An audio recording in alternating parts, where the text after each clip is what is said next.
Hello and welcome to the final Jack and Joe show of the season. It's the season review. Not only are we coming here on YouTube, we're here on YouTube, but we're also on the podcast feed as well. So thank you so much for listening. Thank you so much for being here for the whole season. And Joe, hello, how are you? By the way, Luton 2, Fulham 4. I could not believe it. It When was when so Wilson funny. scored, I turned to my family and I was just like, this is the first time we've ever got something right that wasn't like a 1-1 draw or something Yeah. like that. And I don't know what made us do it, but we were both in agreement and 4-2 to Fulham. Ridiculous final day action. I actually didn't want there to be any more goals. Kenny came close to scoring a Yeah, fifth, and and you're I like, was like, I no, don't want no, this to go no. in. Yeah. It's much been fun to score more. That prediction was wild because it was so niche and it was so out there. And I don't know, we both just had this feeling that there was going to be goals, and it basically went exactly the way we basically said it was going to go. It was extraordinary. Yeah, Luton getting one back to make it 3-2. And then there's a Yeah. little moment when you think it's a bit nervy. And then down the other end, I said Money Muniz. He ended up not coming on until the final minutes of the game. Yeah. Harry Wilson won the goal, which I think we'll speak more about when we speak through the whole season, because it was one of our best of the season easily. And Jack, it was a fantastic end to another good season. And it feels like a long, long time ago that we were sat here on the transfer show with Sammy, with Dean, with Jack, Collins, chatting through potential transfers, and really just in a period of uncertainty and thinking, what the hell is going to happen this season? And in the end, a 13th place finish. I'm very happy. Oh, absolutely. We went up a place on the final day due to the win we got. And this is going to be a very fun episode or podcast where we basically just rattle through the whole season. We give some of our best moments, worst moments, etc., etc., and then we'll talk more a little bit about what we want in the summer, and that will be that. But first, we must, for the final time, mention our very wonderful sponsors who have been brilliant for us all season. Yeah, a big thank you for the sponsorship for the whole season from Green King Sport. Extremely grateful for the support that we've had on the channel. And there's no Premier League action now to sink your teeth into at Green King Sports pub, but the Euros is about to commence. And on I believe it's the 14th of June, we've got the first game, Germany, Scotland. And I can't think of a better place to be than at the pub all summer. I think it'll be fantastic. And for next season, when the fixtures come out, which won't be too long after that, I think it's the following Tuesday or Wednesday, potentially, Jack. Yeah. Mid to end of June. I'm sure we'll be speaking all about that at some point as well, but we'll get the first TV fixtures, which you could start to prepare for. But thanks again to Green King. Yeah, football's more than a game with Green King. They've got promotions and competitions. If you download their app, you'll be helping out Fulhamish by doing that as well. And I will definitely be in a Green King pub during the Euros. The Prince of Wales is usually my go-to. And I've actually, walked past there a few times since they renovated. Nice brand new sign. I haven't actually been inside yet. I'm going to wait until a special occasion, maybe that first England game. First England game, I was going to say, it's perfect. We could do it. We could be there for the Serbia game. It's a Sunday night. We will be there. Yeah, we will be there. And we did that last week. And hopefully Mitrovic will not be there, because that would give me pain. And Sasha Lukic as well. Yes. Just before actually we talk about anything Fulham, maybe we should give our Euros predictions. I had a £1 free bet on Ladbrokes, and please bet responsibly, because they didn't offer any outrights for any of the Championship, League One, League Two, which I usually put on. I thought, gosh, it's got to be something to do with the Euros. So I put £1 on the top goal scorer of the Euros, who I actually think may win the competition itself. Okay. Portugal, Rafael Leao at 50-1. They've got a very good team. They've got a very, really very good team. Anchored, of course, by our João Palhinha. Yes. It's really tough to call, but I'm just feeling very, very optimistic about England, I have to say. At the time of filming, we had the provisional squad announcement yesterday. And obviously it gets cut by 7 players, I think. But it's really exciting to see a few of the sort of old heads that we wanted to be phased out, e.g. Henderson, doing so. No Sterling, no Rashford. I mean, it's a bit of a surprise in terms of England, maybe not club form, but a few of the new guard coming in, like Wharton, who's obviously broken through now that he's gone to Palace in the more public eye after his stint at Blackburn. And obviously when he came to the Cottage, extremely impressive. Jack, I'm going to predict England to win the Euros. I genuinely think we've got a fantastic team, and I just hope it clicks in the knockout stages, because that's where we've come unstuck before.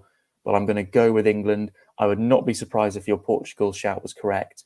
I'd also not be surprised if France just turned up and won it, because who would be shocked? Of course, I would love for England to win it. I want England to win it. The Telegraph are very good before tournaments. They always bring out like a tournament knockout tree where you can place where teams. I had a little play with it yesterday, and I discovered something really interesting that I hadn't even known about or anything. So, if England were to win their group, and let me get this right. Yeah, if England won their group, and the third place team. Sorry. What? There's 4 teams out of 6 who finished third in their groups. Yes. So the 4th ranked out of those third place teams, if that is one of Serbia, I can't remember, is it Slovenia or Slovakia? I can't remember who are playing. Denmark and Slovenia and Slovakia will be playing them in the round of 16. That is bizarre. That can't be right. I checked this like 2 or 3 times, and I think that's the case. So there could be a scenario where any team who's already played each other, any teams who've already played each other in that group stage, could effectively play each other again if one of them wins that group and then the other comes 4th or 3rd. Because there was another scenario as well where someone finished 3rd in those 3rd place. Honestly, I've confused myself. No one's here for this. Everyone's here for the Fulham review. Should we just get on with that? Let's do it. But, Jack, what you're saying is very interesting, because them adding in they haven't added it in for this tournament. It's been there. I remember Portugal winning the Euros after being the 3rd place team in their group and drawing all their games. But it does make it very interesting that there is just a little bit more jeopardy in the group stages between 3rd and 4th going into the final game. But anyway, let's get on to Fulham, Jack. And I mean, when we were sat here in the summer, like I was referencing before, we were both very worried. I would have snapped your hand off for safety. I wouldn't have cared if that came from a deflected, like Kevin McDonald arse goal against Leeds, like on the final day, to keep us up on goal difference. It just was okay. We've had a horrible, horrible summer. Stay up and let's just come back stronger next year. What actually happened is it started off in a similar trail of thought to that. We were below par, probably up until the November international break. Came back and won against Wolves. This is obviously me very much summarising. Suddenly zoomed up to safety, and at that point, I on here came out, and I'm glad that it didn't come back to bite me. Said we're not going down. That's it. We're fine. After those 5-0 wins back to back, stayed pretty for a while. End of season drop off. Final day win, and in the end, 13th place is probably about right. I would say. I don't think we've had the consistency to be a top half team. I don't think we've ever really been in enough danger to warrant going below 13th or 14th in the league. But my overriding feeling right now is partly just relief in terms of that we had that sort of uncertainty and we managed to come through it pretty unscathed.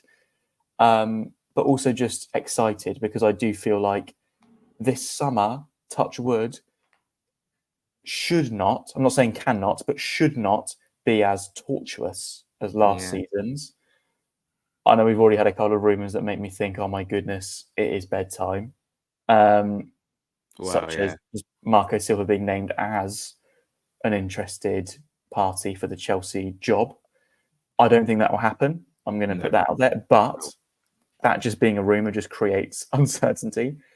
We've got players that are in demand. Robinson, Polinia, amongst others. Tosin set to go.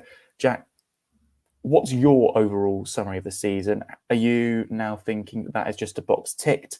You know, the second season up, almost solidifying ourselves again as it wasn't a fluke us finishing 10th last season. It wasn't that we had just a fluke year where Mitrovic scored loads of goals and we managed to just do really well, but more, this is where we deserve to be and this is where we plan to stay. I think in the summer, we may have underestimated how weak the Premier League was going to be this season. We obviously saw 3 teams come up in Luton, Burnley and Sheffield United, who've all subsequently got relegated. I did think they'd make a bigger fist of it. I actually predicted Burnley to finish in like 13th. I seem to remember. And I put Wolves going down because they're in turmoil. I put How Wolves wrong going was down. I? Yeah. And fair enough. That is testament to how good Wolves were. You know what? I was worried for large spells of the early stage of the season. That 3-0 defeat to Brentford, I think we'll get onto that a little bit later, was a worrying day. The spell where we weren't scoring goals when we drew to Palace, we only scored 1 against Luton. No disrespect to Luton, we beat them just by the skin of our teeth with a 1-0 win. The 2-0 defeat to Chelsea where we really didn't turn up. And there were some really worrying early signs. However, the earliest memory of the season was sitting with you in a Green King pub, the world famous Arkles before the world famous Arkles. And that was probably one of the best days of the season because it was the start of the season. We got away with absolute murder. And also, it was the first of 2 unbelievable trips to Goodison Park this season. My overall feeling of the whole season is in Marco we trust. Whatever happens, Mitrovic went. There was some real worry about where the goals were coming from. Never fear. It's all going to work out. And it all did. With thanks to one of the most important goals of the season, which you're going to be like, what are you talking about? It's the consolation goal at Villa Park because it gave Raul Jimenez the confidence to get his goals, which really put us on our way away from trouble. And there was some back-to-back 5-0 wins that we seem to remember. That was incredible. And Raul Jimenez played a huge part in both of those games. Unfortunately, I wasn't even there to see that Jimenez goal against Villa. I'd already left and gone, I've had enough. I think most of the away end was on the way back to London at that point. But this is the thing, like that period of the season, I was very out of touch with this team a little bit. And that sort of sounds very fair weather, like, oh, you're only in it for the good times. No, I was at the majority of the games this season and experienced some highs and lows. But I just had this nagging feeling that there weren't many goals coming. So when we went 2-0 down to Spurs, I went, okay, I've had enough of this particular game. 3-0 down to Villa, again, I've had enough of this particular game. But, you know, as football fans, we're quite fickle. I've been fickle, you've been fickle, everyone's been fickle. But I think I now find myself feeling slightly sheepish about making those sort of decisions. And when it happens, or if it happens next season, and we're struggling in a game, I think it's best to, well, of course, but my profession, I can't just leave because I will probably be in the press box. So, however, just, you know, people can leave when they want. I mean, this shouldn't be this sort of debate about the overriding review of the season. However, let's skip past that. We started 2024 in the best way. And sorry, we ended 2024 in the best way. A win against Arsenal. And that was a real big moment. And from there, really, what was the moment where I thought that's that we're safe? I can't even remember now. It must have been that period where we beat like Brighton and Bournemouth. At home. And I was like, that's that then. Easy. Yeah. So like February time, basically. Yeah, and that's a great feeling because that was very much similar to last season as well. Joe, it's been wonderful. And let's now dive into in detail. Let's start with Goodison Park. And how good was that? Bobby Reid's goal. I know Mitrovic obviously was involved in that goal, and that was his basically final contribution for Fulham. But it was a very important 3 points, considering who we had next in Brentford and Arsenal, and it just got us on the board. 100%. And it was one of those where we were sat in the pub before, like you say, and we were watching. It was Arsenal Forest was the early kickoff, the first game of the Hate watching season. from match day one. Yeah, and yeah, teams coming out, we were going, come on, Arsenal, we need Forest right down there, celebrating those goals going in. But we were also noticing was the delays because of the massive queues outside. And I was saying, we will not be there because we've got paper tickets at Fulham. Yeah. Oh dear, oh dear. I'm sure it'll be fine, guys, don't worry. Oh gosh, yes. And then Next season. and then we get to the ground, and to be honest, we were absolutely horrible to watch. Like, we couldn't string passes together.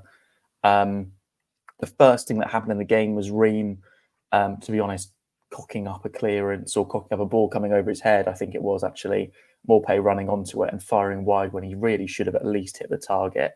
And it was a tale of Bert Leno being fantastic and one really well worked team move, like you say, that was between Mitrovic and Andreas Pereira, and then Bobby Reed scoring right in front of us, Jack. But Iwobi was electric that day. I wonder if that was the final nail for us to go out and sign him during the rest of that window. But I remember thinking that day, we really need to improve. But I'm also so relieved that we got that 3 points. And I remember thinking the defence is the problem. I remember thinking that I think that we can score goals. I'm confident in that. The defence is the problem. And the next week against Brentford, we were I was sort of proven right. But it's interesting, Jack, that I remember thinking that. And then for so much of that first half of the season, it was like, the defence isn't horrendous. We just can't score. So it's interesting how that first game was actually almost the opposite, where we had barely any chances, but were clinical. Whereas for a lot of the opening weeks and opening months of the season, even towards the end, so many chances, no goals. There was moments where we weren't in trouble because it was so early on in the season, but we were basically just getting by with the odd result, and we would basically be just sort of stepping ourselves away from that relegation zone. And there is a graphic. I don't know if anyone's seen it on the Premier League Twitter where it does, it shows the sort of how your club has done throughout the whole 38, and we never really struck below. I think 16th was maybe the lowest we were at some stage. And that was And did you know what I saw on Twitter? That is the lowest we've been since we got promoted last season. That's in terms insane. of we have never gone below that. It's because we started with 3 points this season. Draw last season against Liverpool, wasn't it? Yeah, draw last year, and then draw against Wolves, and then win against Brentford. We were on 5 from 3. So, yeah, and that's fantastic to start seasons well. To get a win in the first game of the season really does put you on your way. I do believe that. And right, so at what point did it sort of change? I sort of maybe mentioned it with Raul Jimenez scoring, because I actually now, the fixtures are all getting jumbled up in my head. I can't remember what game it was after Villa away. Was it Man United? It was Wolves. It was Wolves at home. Brilliant. So I really do think that was the changing point. That was it. That was it. And that was the changing point. Let's face it, we got a bit of luck. But one thing I was going to say, Jack, was when it came to the big games, and I'm not talking about the opponents, because it's actually something I want to come to on later in one of my disappointments of the season. Yeah. But in terms of a really positive was when it came to the big games, the games that we had to win. I'm speaking about Everton away. I'm speaking about even Arsenal at home on New Year's Eve, when we'd been in a terrible run of form for a little bit. We managed to get over the line against great opposition. Had to win against Forest at home in December, Wolves at home. These are big moments. Bournemouth at home had a bit of pressure on it at that point because we'd had a couple of bad results in a row. When we needed to, we did it. And that's testament to both Silva and the players to just get it right for those big moments. And it really gives me encouragement that if anything ever went slightly wrong and we got dragged into a real relegation battle where, we need to pull something out of the hat, I do back them to do it.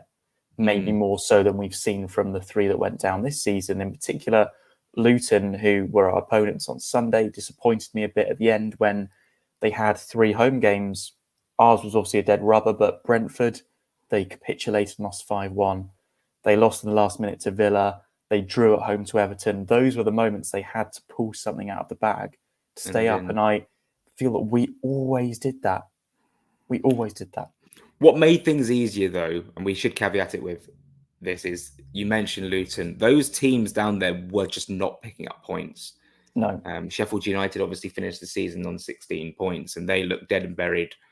There was no real time, Joe, where there was a turning point for Sheffield United. It seemed doomed from almost the get-go.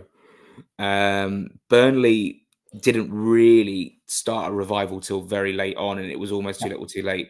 That Muric own goal pretty much compounded the That was it, wasn't it? Yeah. And then Luton, of course, made a fight of it. But by that time, Fulham were already well clear. So there was never really a time where I did think that we were going to go down.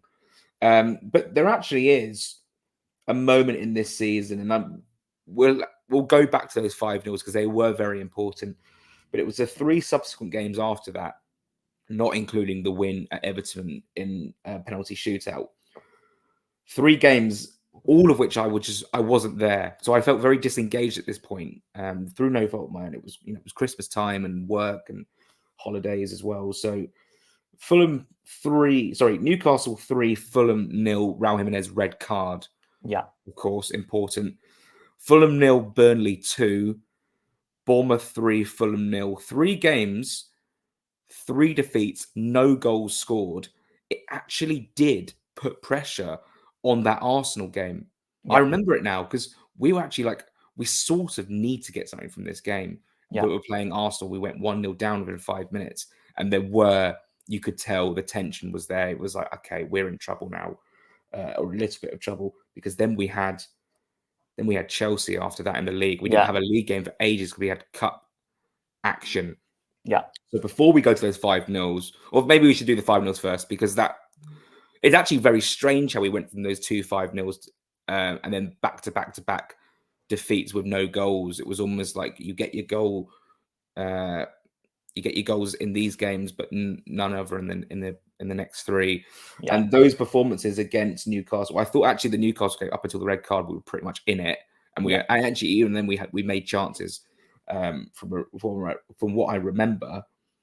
But the Burnley game and the Bournemouth game, I remember watching the Bournemouth game quite hungover on Boxing Day. We were dreadful, and it seemed inevitable we were going to basically concede and lose. Those performances were dreadful. However, those 2 before were so good. They were so good. They were electric, and it was a crazy time, because can you believe that we played 5 games in a row? We won 2 of them 5-0, and we came out with a positive goal difference from those 5 games of +2 because we were that bad in the other games. We conceded 8 goals and 3 didn't score. The game before that as well, we lost 4-3 to Liverpool. My goodness. Yeah, it was that weird run, wasn't it? It was Wolves and then Liverpool, the 2 5-0s where we scored so many goals all of a sudden. Like you say, after that Jimenez consolation against Villa, that was the moment when suddenly we go, oh, we can remember how to score. Mm-hmm. We are a good footballing team. That is what we build our foundations on, positive attacking football. Lost that a bit in those 3 and really came back strongly against Arsenal. And like you say, 5 minutes in, 1-0 down, we're thinking, is it going to be the same as last season when we capitulated in the first half, 3-0 down, half-time, second half non-event, but we lost 3-0. And that would have been horrible going into the semi-finals of the Carabao Cup, which were either side of that away trip to Stamford Bridge.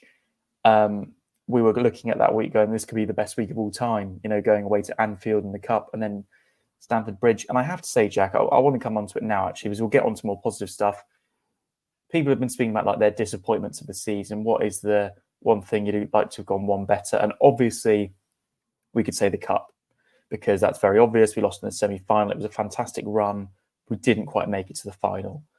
But looking at the league, I think it has to be those 2 Chelsea games. Yeah. And considering how good we were against some better opposition this season, the fact that we didn't turn up twice, the fact that we still haven't scored at Stamford Bridge since around 2011 or 2012, it kills me.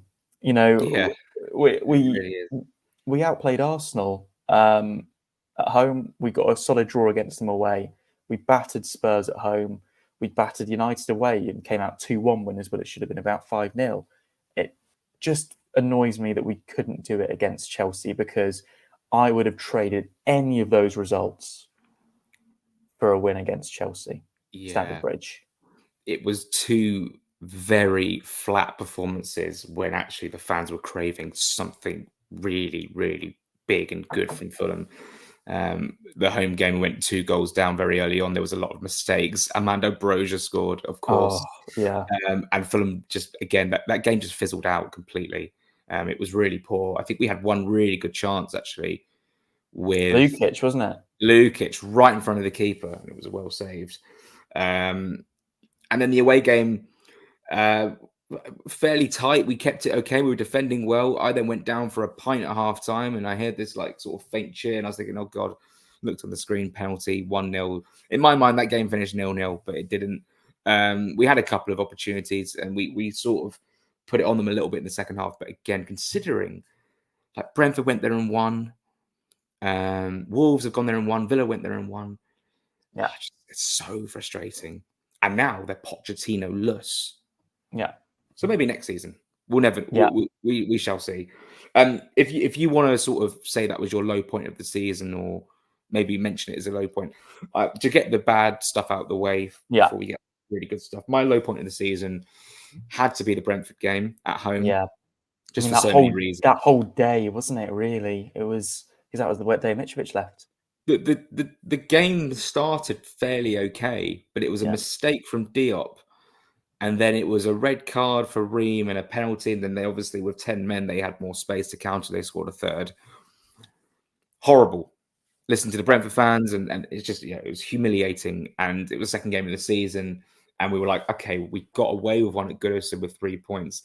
We've played really badly today. I'm now worried we've got to go to Arsenal next. And fortunately, we got the point at Arsenal. And probably deservedly so as well. Yeah. And then I was in the press conference afterwards, filming the press conferences, and Marco Silva goes, Mitrovic is leaving. He's leaving the club. He wants to leave. We've sold him. And I genuinely had to fight back, genuine sadness and emotion to stay professional, because I was just like, how has this day got even worse? So that was really, really low.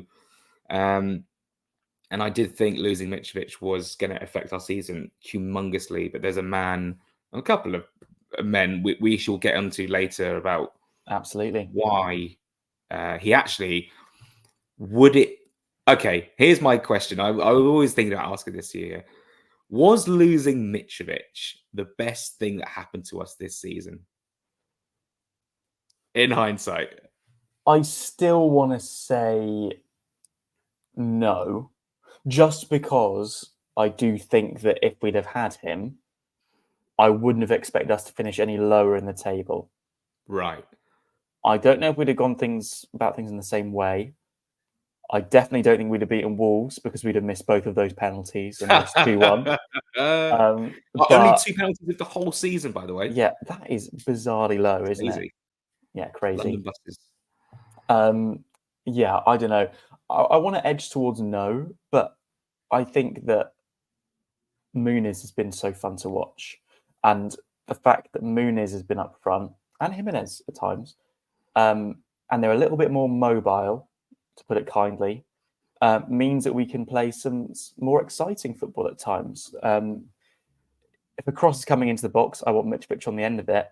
Yeah. If it's running in behind, I want Muniz or Jimenez. I want either of them over Mitrovic. It's really interesting. And, both of them have come along quite a long way since the start of the season. Jimenez looked like he had no confidence when he joined. Understandably so after his awful injury and then lack of football and lack of goals. Muniz, we all thought, even in January, we were going to sell him, let alone loan him out. We thought his time at the club was done. And I don't think we were wrong for thinking that, because there didn't look like there was any hope. He hadn't really showed that much promise. Maybe the couple of Carabao Cup appearances aside, when he scored against Ipswich, for example, decent cameo against Norwich. But Jack, I'm so happy that this Muniz situation has happened, because I don't think there's a player that deserves it more personality-wise. Moment of the season we'll come on to. This won't be it, but him winning Player of the Month for March was fantastic. And the reaction that he gave, understandably so, but you see players like Cole Palmer that maybe it's a more regular thing or less of a big deal to them, and they just sort of go thanks, because to them that's what they expect. But when you can see that it means more to a player, it's just lovely to see. It was the most beautiful moment, wasn't it?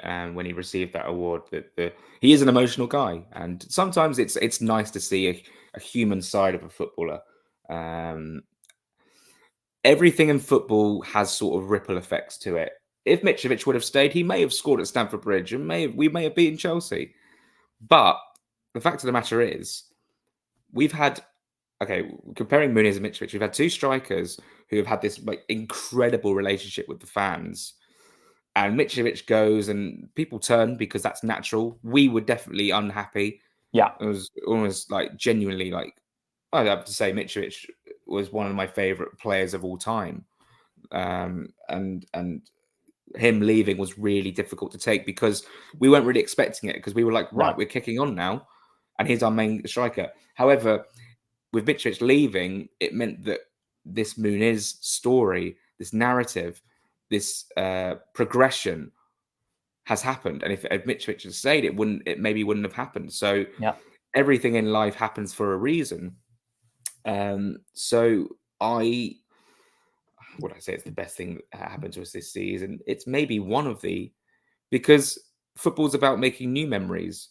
Obviously, it would have been fun to see Mitrovic bagging goals again for Fulham, but to have a new striker is very exciting. Have a new sort of target man. Muniz has been fantastic. We'll get onto him a little bit later. Let's move on. So let's quickly talk about that Carabao Cup semi-final, the quarter-final, because the shootout was incredible. It was Tosin who scored the winning penalty. That's actually quite a weird sort of quirk. That Tosin, it's really weird. A player who's basically destined to leave now, he scored that winning penalty. But just sum up your emotions when you're in the away end. I remember it being a very memorable evening, actually. I loved that night, that whole thing. I remember my train getting in and just shooting. I was like, taxi driver, take me to the Arkles. And I remember he turned to me and he said, the Arkles? You're not a Fulham fan, are you? And I said, yeah, I am. And he was like, oh, I'm an Everton fan. You're literally the last person. I was just waiting for a journey to go in that direction so I can just go straight to the ground after. And at that point, Everton had won loads of games in a row. They hadn't conceded for God knows how long. And I don't know, just the home advantage being in the quarterfinal, it felt like they were definitely the favourites for that particular game. And we performed really well. But the fact that they scored so late was gutting. They were taking the penalties at Gladys Street end. They were first. We missed first. Yeah. And then that, nah penalty, which was just so funny. The Tosin penalty will live with me forever. I know he didn't go on to get to Wembley or win it, but that was a fantastic moment because at that point, anything was possible. We had Chelsea with, at that point, we thought 1-0 down to Newcastle. I remember they'd gone 1-0 down. We didn't know they'd equalised. So we thought, oh, well, it's going to be Newcastle, or it's going to be Middlesbrough, or it's going to be Liverpool, or hopefully West Ham, because we just beat them 5-0. Right. And at that point, anything was possible. And for that reason, it was just a magical night. And that moment in particular, I've got to say now, Jack, I'm struggling to put anything above it other than one that has picked it. But for me, and this is a bit of a clue, in person, because I wasn't at the other moment. Yeah. That for me was my moment of the season, was Tosin scoring that penalty. I have to agree because it doesn't really, for a club like Fulham, it doesn't really get much better than that unless you progress to the final or you win a cup, and that these are rarities. These things don't happen. There was a real opportunity because Everton obviously were on good form, like you say, but we're on par with them in terms of we're in the same league. It's not like we're in the Championship; we're in the Premier League, and for most of that game, we were pretty good, and we scored was an own goal. In the end, it came from Robinson's cross, and it went in, and of course they equalised, and that was quite gutting because it was a very similar moment to the Man United quarterfinal in the cup. Because when you took the lead, you're sort of convinced you're going to win, see it out. I was certainly convinced that we were going to see this out and get to a semi-final. To then go through the turmoil, I remember at the time I compared it to the Colombia round of 16 for England because it was very similar. Conceding late, going behind in the shootout, and still winning with quite a scrappy penalty. And I just thought it was really magical because we brought so many good numbers up there. The atmosphere was great. I just remember the whole night was just so feel good. It was so, this is why I love football sort of night. And actually we've had so many of those sort of moments. There's been some bad games this season. We touched on it, but the highs this season have been so high that actually, like, I'd say there've been more highs this season, more oh my god moments than last season for sure. Absolutely. Even though we finished in the worst position, but I think you can compensate that by saying we got to a cup semi-final. We finished three places below what we did last season, so that was great. Okay, this is now a pivotal moment.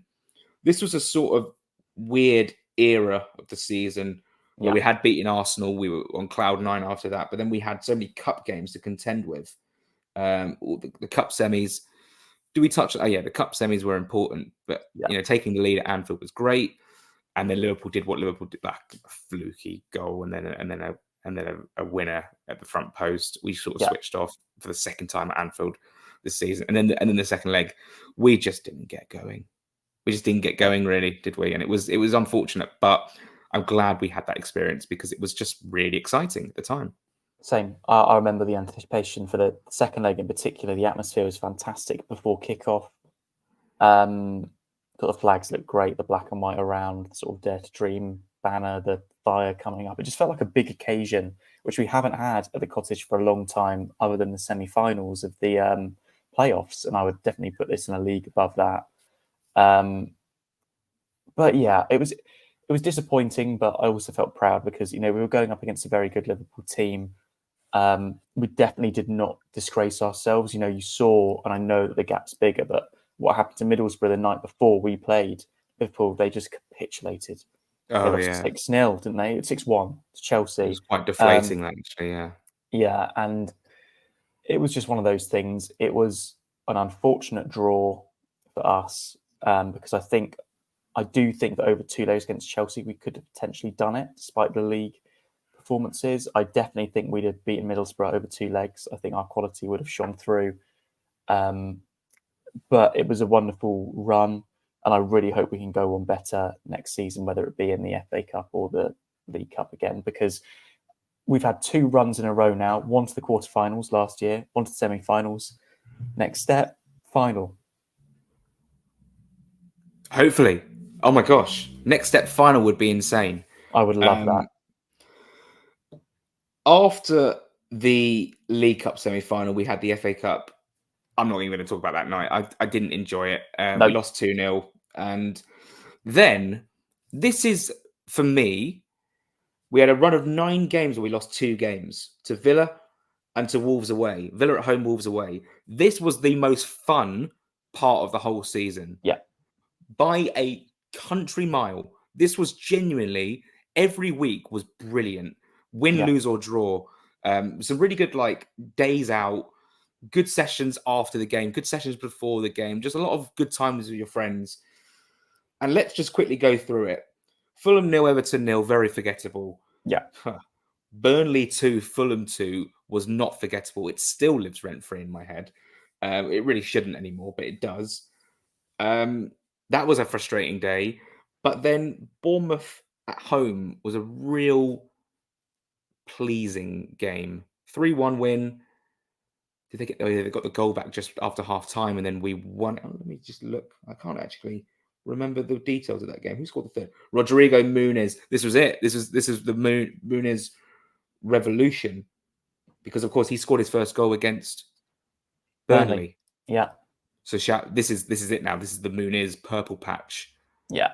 Talk me through Muniz's purple patch. Well, I wouldn't have expected it when Brozier signed. That's an understatement. I think everyone's drawn into that fact.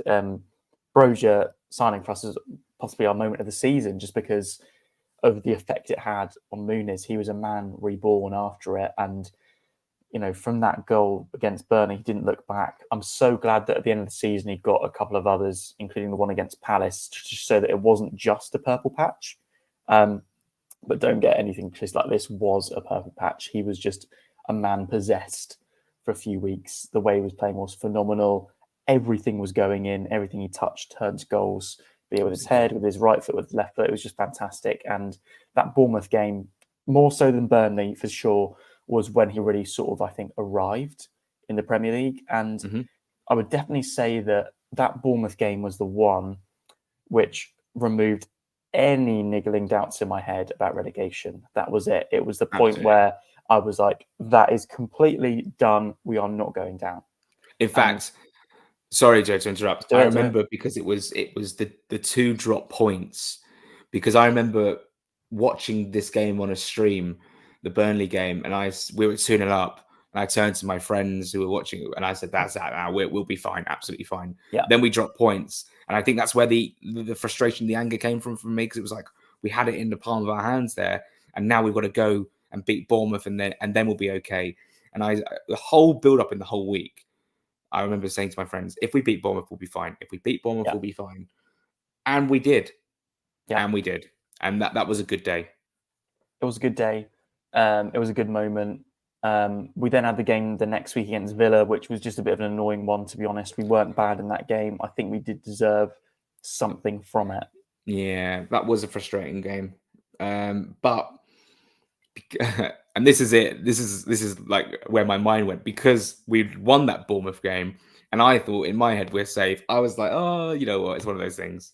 Yeah. However, the next week we went to Old Trafford, and unfortunately, Joe, we can talk about it all we want, but we weren't there. We didn't get to experience that euphoria. And we literally I'm having a feeling that is that your moment of the season. Yeah, and we kept on repeating before. We were saying we will not be there. Yeah, we were almost. I was gutted. And it's the absolute inverse of what United normally do to us in terms of the late winner. They got the late goal, but that Iwobi goal, easily the moment of the season. And Tosin versus Everton, I'll remember for the rest of my life. And they still usurped it. It was euphoria watching a game at home I've never felt. I can't imagine how it would have felt to be in Old Trafford when it went in. And I'll be jealous and regret not going forever. But congrats to anyone that went. I hope you enjoyed the moment. This was personally quite a turning point for me, because I was sat at Palace Burnley, which I was very grateful to be there. I love going to Palace. But to not be at Old Trafford for a win really struck a chord with me, where I actually thought, not only am I gutted I've missed that, but I'm going to make sure that I do not miss a single away game for the rest of the season, because I cannot miss out on moments like that. And it sort of brought me to a point where I was like, I actually love this club too much, where it feels like this club is actually what I want to do. I want to be involved with this club for my livelihood, for my career. So it was a real changing point for me, and it was just a brilliant moment, and a win that I'm so glad that a load of Fulham fans got to go up there and see it. And it was a great win, because we're safe, and now we've just beaten a team away from home. I predicted that we'd win, and we did win, and I was just really pleased. But for me, the next game, Fulham-Brighton, Fulham 3, Brighton 0, for me is my game of the season. It's my favourite game of the whole season, because it was just so comfortable. Yeah. Because after 8 minutes, Baleba got a yellow card. That's a big moment. He's got to be careful. And then we just sailed into a 2-0 lead after 32 minutes. Wilson, beautiful curler. Rodrigo Muniz, beautiful header after a great ball from Harry Wilson. And then an Adama Traore goal just to cap it all off in front of the Hammersmith end. It, for me, was the perfect 90 minutes against a really good team, against a De Zerbi team who De Zerbi's now gone. Quite a lot's happened since the end of the season. Talk to me about that Brighton game. How did you feel?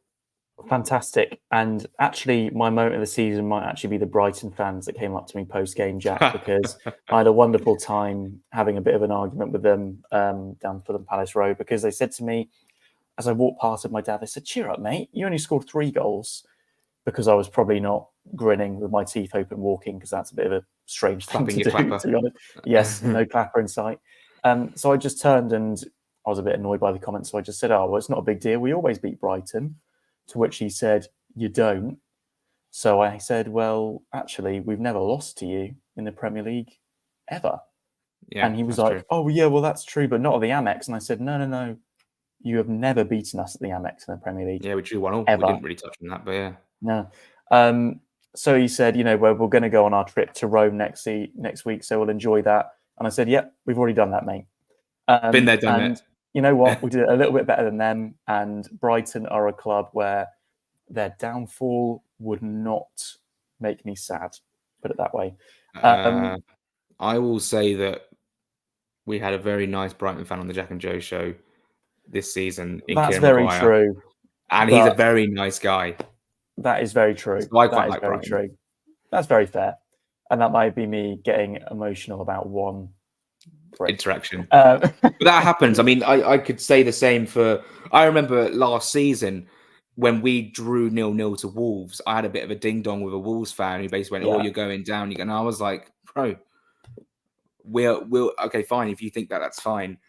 And he started taking the mick out of me because I was from London, and I was like, "You're literally from Wolverhampton." So I don't know if that's well, it's just one of those ones, and I don't have any hatred towards Wolves, to be fair. Yeah. My hatred is usually fueled towards Chelsea, Yeah. mainly, and Brentford. Okay, so we then do lose to Wolves. Great, Fantastic. Um, He got one over on you, basically. yeah, but hey ho, here she goes. Willian stuck 2 penalties past you anyway. So Iwobi's goal, missed it, already out the ground. Unfortunately, because you know what, the reason I was already at the ground was because pre-match I'd had probably the best pre-match scran I had all season. Okay. Well, actually, that's a good pre-match scran. I had a pork and applesauce bap, like pulled pork, Very from nice. this Wolverhampton home pub, which we sort of snuck in and got away with it. There was a few Fulham fans, and it was fine, delicious. So I actually left the pub to go back and left the ground to go back to the pub so I could have another one. They had run out. They'd stopped serving hot food. Disastrous. Best post-match food. It was post Liverpool 2-1 in the Carabao Cup. That fish and chip shop. That fish and chip shop that made the whole coach late home. Literally. Fish. It was chips with curry sauce and a couple of sausages as well. It was insane scran for a reasonable price. Right. Then we host Spurs. What a game. Now, this was my match of the season. Yeah, that's completely fair. I loved that it was against Tottenham. I think that we had more control against Brighton than against Tottenham, but I think that Tottenham are a better team. So that's not really a surprise, but they'd just beaten Villa 4-0. They needed to win to get back in the top four, and we just turned up and really put on a show. Muniz was excellent again, got 2 goals.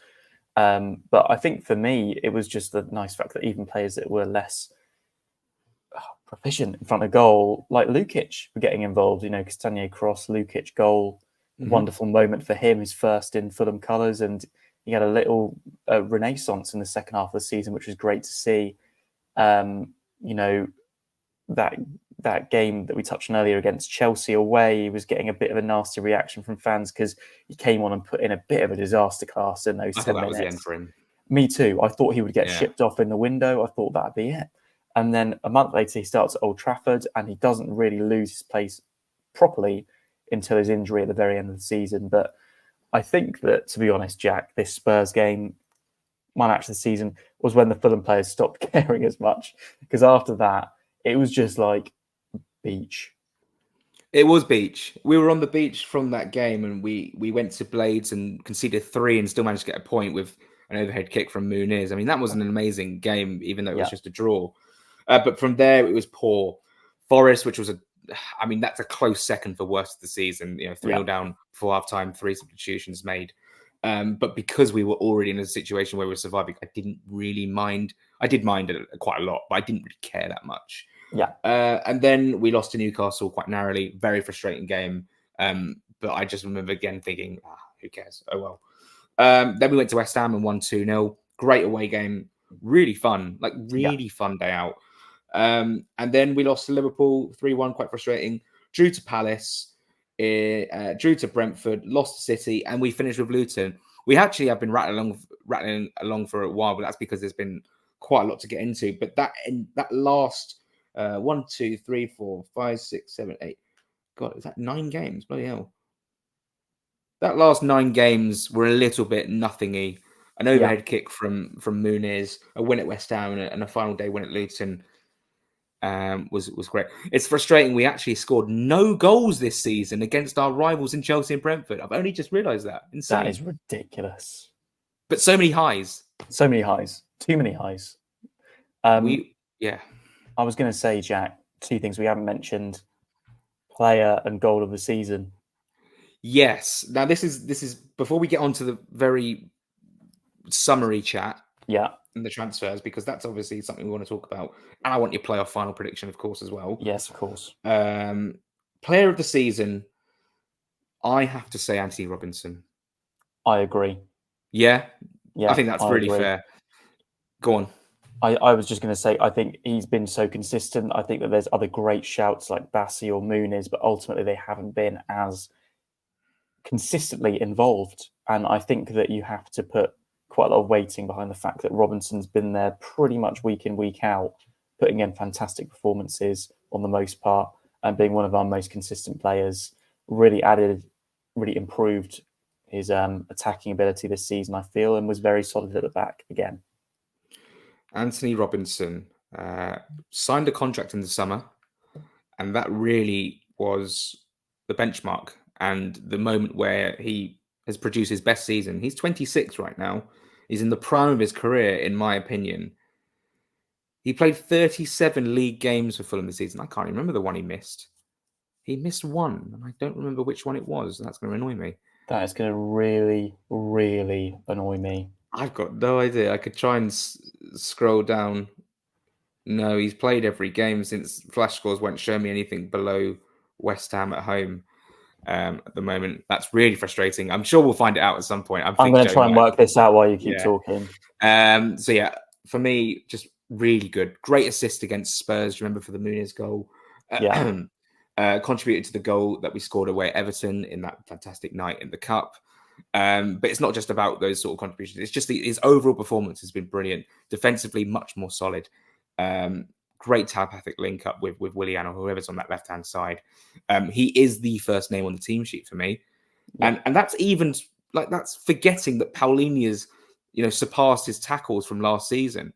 Yeah. The reason why I don't say Paulinia is just because Robinson's just been a little bit more standout, whereas Paulinia, we've come to sort of expect those sort of performances.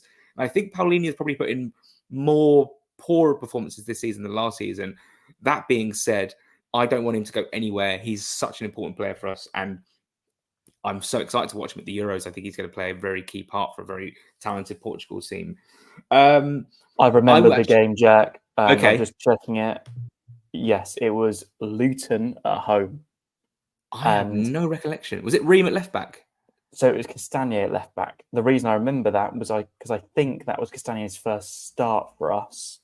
But then the following week we played Palace, and then Tete was injured. So Robinson came back and Castagne moved to the right. And to be honest, from there, that was almost Tete's first choice gone. It was Castagne from there on in. And that is where I was just going to, a new category, underrated player of the season for me is Timothy Castagne by a country mile.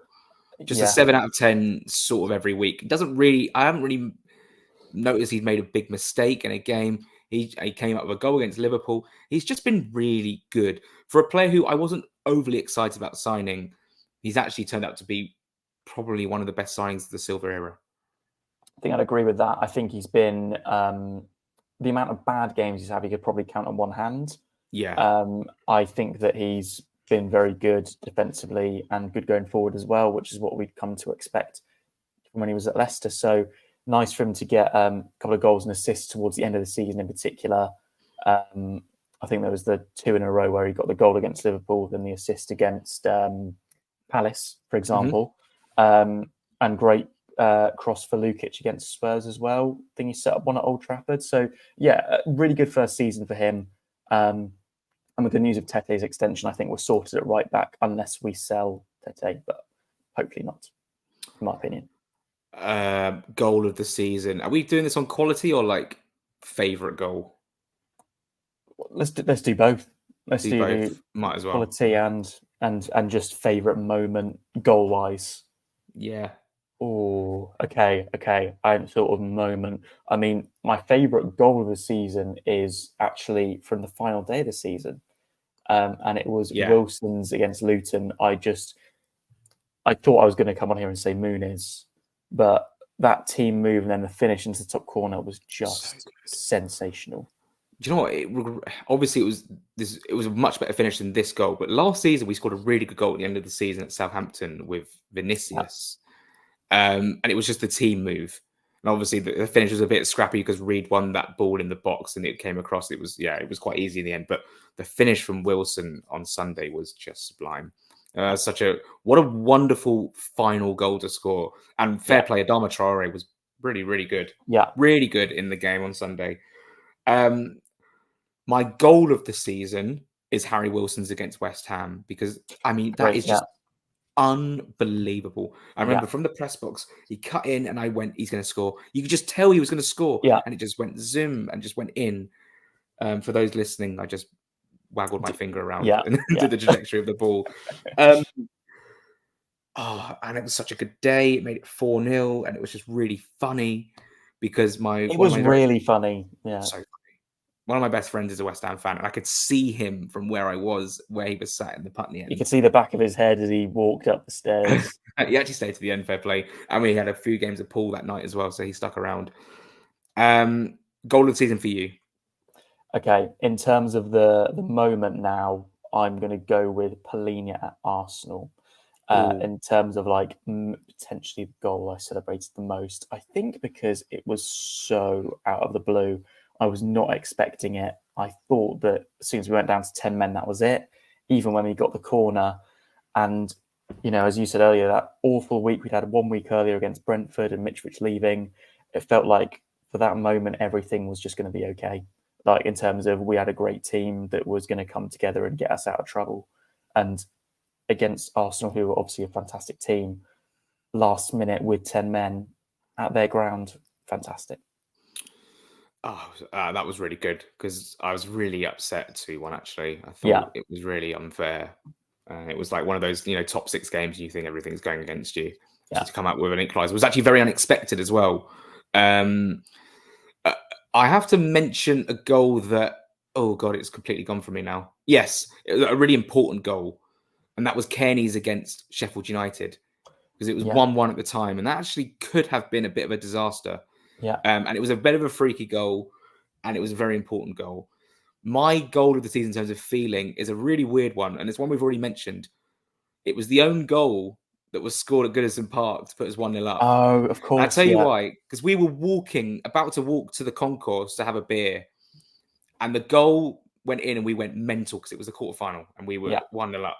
And it just made that beer taste that little bit sweeter at halftime. And we got a really good photo in the concourse with all our mates. And it was really good halftime sort of sing-song. And the feeling that gave us, wow, we're 45 minutes away from a cup semi-final here. For me, that was the feeling goal of the season. Albeit Bobby Reed's against Arsenal was also very good. That was very good. That's it in terms of the review. We finished 13th on the same amount of goals we scored last season as well, which is insane. And now we can look forward. We'll give maybe 10, 15 more minutes and we'll just talk transfers.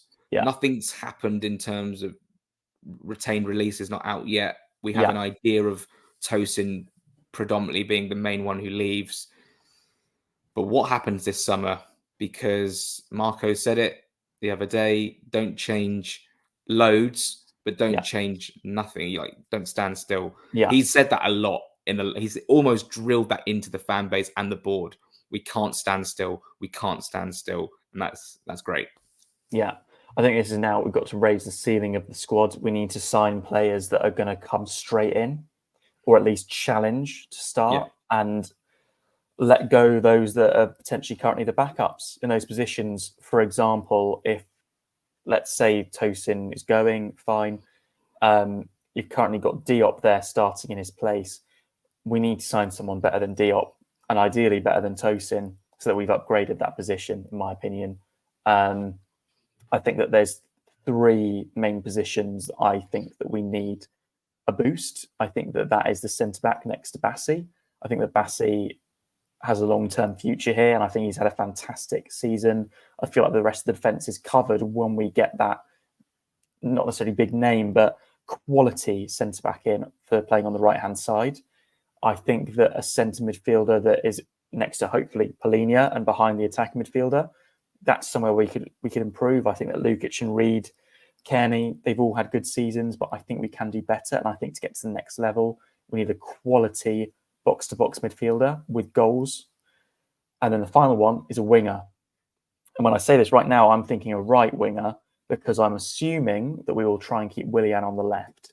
Mm-hmm. I don't know at the time of filming whether that will happen or not. We don't know if he'll want to go elsewhere.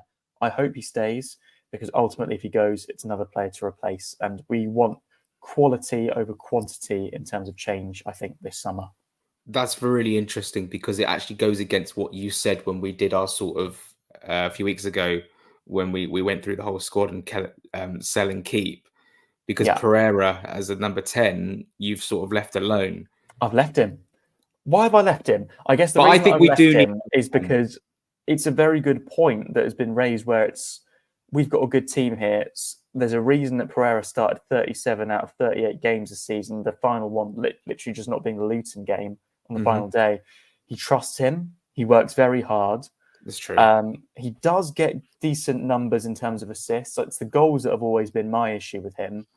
But if we can get more goals in that front 3, it's less of an issue, especially if we get more goals from that new box-to-box midfielder. I suppose my thinking is, if we were starting the season tomorrow, who would I be most concerned about starting?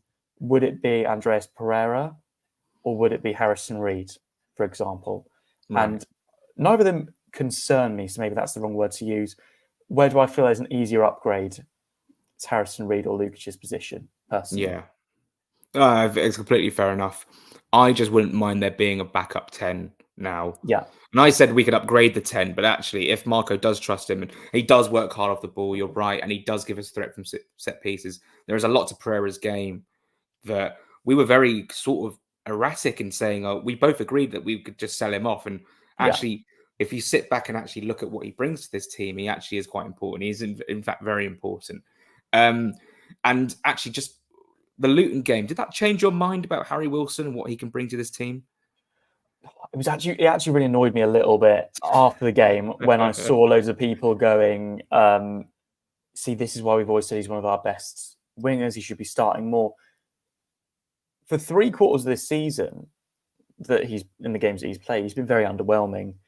Problem is that he can turn it on every now and again like this. The West Ham game you mentioned with that great goal is another example. Brighton. So it's Brighton at home. Yeah. Ultimately, those games are too few and far between for him to be a consistent starter. I wouldn't sell him. I don't think I would sell him. I'd be more inclined. Well, we had this debate, didn't we? It was like we've got 2 right wingers that both probably not good enough to start, and him and Bobby Reed. Bobby Reed can play in more positions, but Harry Wilson's probably got higher quality. I think one of them goes this summer. I don't have a particular inclination as to which it will be, because Bobby can play more positions, but Wilson can play one position better. What do you do? I don't know. Well, the thing is now, like I just mentioned the 10, but you could just have Wilson predominantly as a backup 10 as well. Like he can play in that position, and he predominantly was a number 10 previously in his career. Yeah. He has been a winger as well. I mean, it's really tricky, and it just depends. Marco said in his press conference that basically someone specifically asked him how many positions are you looking to change or upgrade on, and he basically said 4. Yeah. So, and then he said we also need 2 centre backs. Yeah. So there's no sort of uncertainty about what's going to happen with this squad this summer. It all is there's a plan in place. There's a strategic plan of positions we need, and there's probably 2 or 3 targets per that position. Yeah. I think we are in it. As long as we get it done early, and I know that's easier said than done. I think this could be our best summer yet under Silva, personally. Yeah. And if we go into that opening game with everything, I said it on the podcast, with everything, all our ducks in order, that gives me immense confidence going into the new season. It's difficult because actually there's another position we need to talk about. I don't think Rodak's going to be here. And I don't think Yeah. Bender's a good enough backup. So maybe Yeah. another goalkeeper will be needed.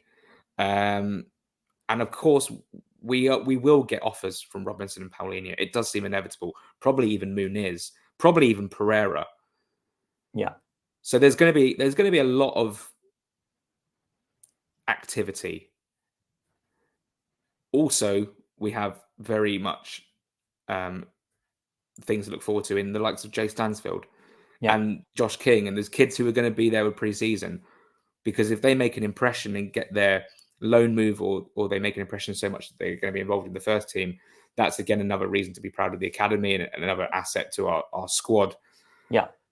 But it does seem very exciting. No one's worried about this summer. The only worry is getting the business done in time and maybe holding on to Paulinho and Robinson. Yeah, and I hope we can get it done early, because Silva's been pushing for it. There's been a few early transfer links to a few players here and there. Silas on the wing, Trevor Chalobah centre back. We don't know the truth in them, but at least there are names being mentioned. I would hope that we can get at least one through the door, early doors. 2 more questions before we wrap up. By the way, Trevor Chalobah would make so much sense, and I think that actually could be quite realistic. Depends who else is linked. Yeah.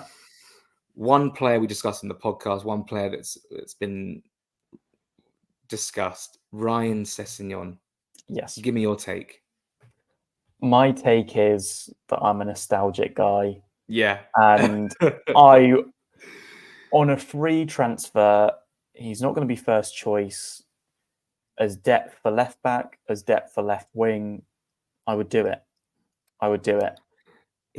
That's my opinion. Sense. The only thing that stops this from happening is Marco Silva, because Silva is too wise to do it, isn't he? It's not that. It's just he wasn't around at the club when he was there. If Slavisa was in charge, I think this would be a no-brainer, but he's not. Yeah. And I'm glad that he's not, because Silva's, for me, a much better manager. We're in a much better position. Yeah. I said it the other day on the podcast. It would just bring so much joy to a lot of people. And I think to Ryan himself, because there's no better way of getting a career back on track than actually going back to a place where you were so loved and actually played probably your best football. And he's still young. He's still got time to actually reinvigorate his career. And who gets the best out of players who are on a downward trajectory? Marco Silva. It does make sense. But I do think we're putting 2 and 2 together and getting a different number other than 4, which is a shame. Yeah. It is a shame. It does seem like that isn't going to happen. However, if it did, it was like when Ryan Fredericks was linked a couple of summers ago. We were like, oh yeah, bring it back. We are nostalgia merchants. Joe, this has been an absolute marathon, and I don't think people will mind too much that we've gone on for longer than I thought we were going to go on, for maybe 45 minutes. But we definitely had a plan yesterday to go on for maybe much shorter than 45 minutes. But it's Leeds, Southampton. I'm not overly thrilled with this playoff final, because I don't really want either back in the Premier League for reasons that just people will find weird. Yeah. However, one of them will come back. Yeah. I'd rather it's Southampton. What about you? I would rather Southampton, and I would edge Southampton right now. I think I said them last week, purely because they've had Leeds' number twice this season in the league. They have. That's all I've got to go off. They both had fantastic second leg performances and results, so should be a great watch. I hope that Southampton come out on top. Yeah, I want Southampton to go up, because I personally just don't like Leeds. I think they're incredibly, like Forest, and I'm sad that Forest is staying up, because there was a realistic opportunity that they would go down, but hey ho. I think Leeds are an incredibly entitled club, albeit they make a great noise. But there were times like when they were in the Championship, we played them, we drew 1-1. Lewis Cook scored a banger, and Kearney scored. There's no one there. Nobody there.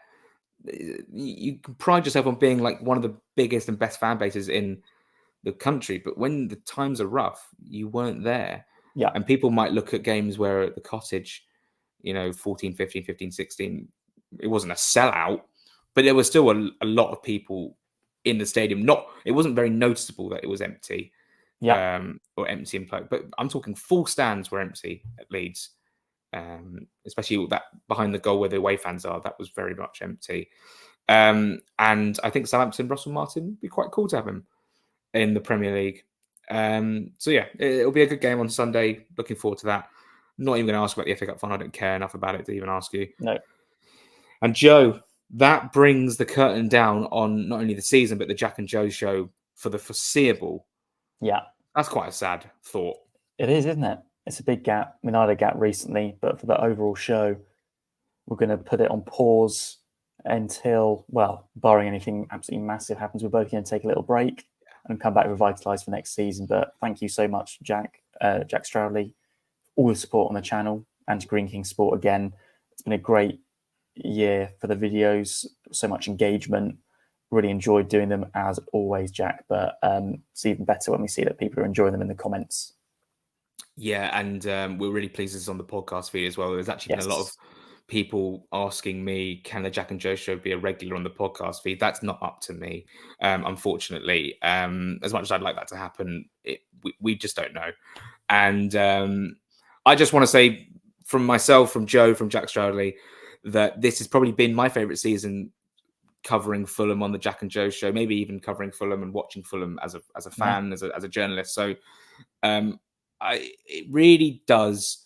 Games like United away and Brighton at home and Spurs at home and Arsenal at home, it makes you realise how good it can be being a football fan. There's been a lot of stuff this season that's made you sort of turn your nose up at football and go, I could probably walk away.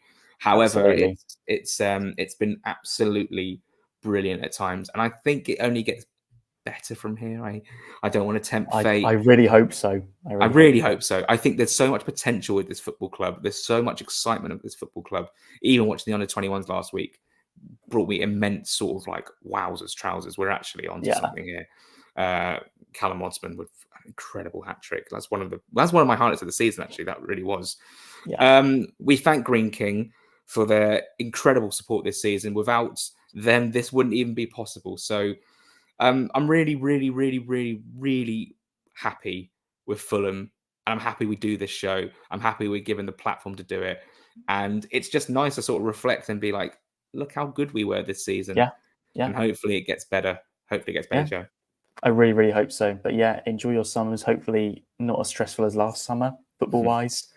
And we can all come back to watching Fulham again next season in a very good place after England have won the Euros, we hope. Oh, yeah. You've got the Euros. You're going to be occupied this summer.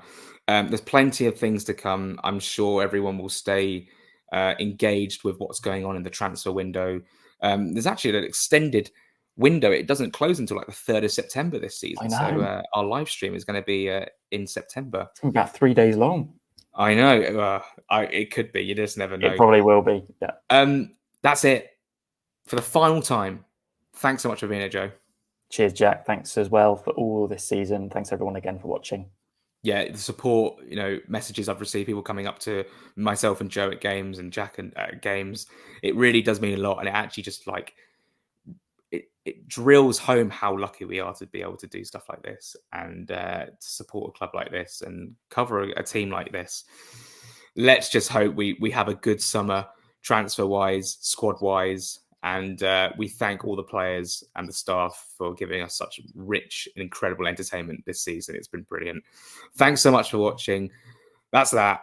We'll see you. We don't know when we'll see you, but it will be soon. Thanks so much for watching.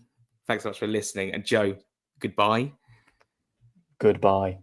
Thanks, everyone. And that's it. Thanks so much. And for the final time, come on, Fulham.